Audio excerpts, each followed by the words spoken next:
yung pera. Ay, ako nalulungkot din naman dahil alam ko yung delikado na.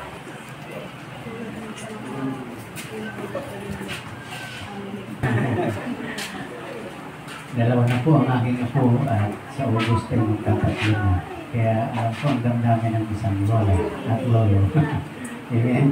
Pag nakita mo ang apo mo, ay ang iniisip mo kagad kung paano siya makasaya.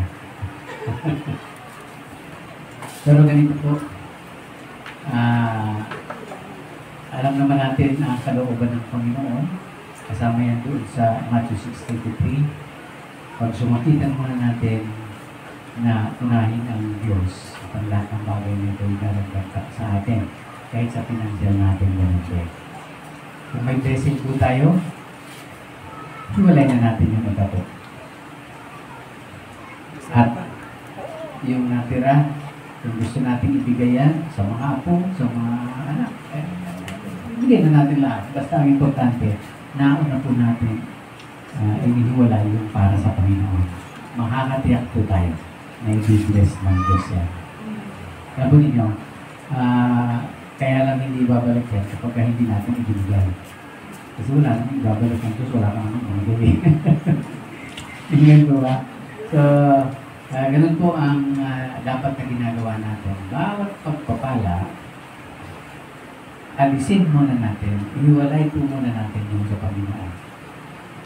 Saka natin ngayon budgeted yung natin kung saan natin gagawin. Para makatiyak tayo. Tulad po niya, medyo meron kayong agam-agam, hindi kayo magalit sa akin ng Diyos nito. Hindi po, kasi hindi na nagagalit ang Diyos ngayon. Pero yung iniwanan na ang prinsipyo ay yung ang mangyayari. Kung ano ang itin ninyo, yan ang nakakabili ninyo. Amen nila. Amen. Okay.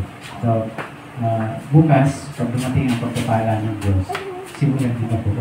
Unahin ninyo ang alisin yung portion para sa Panginoon.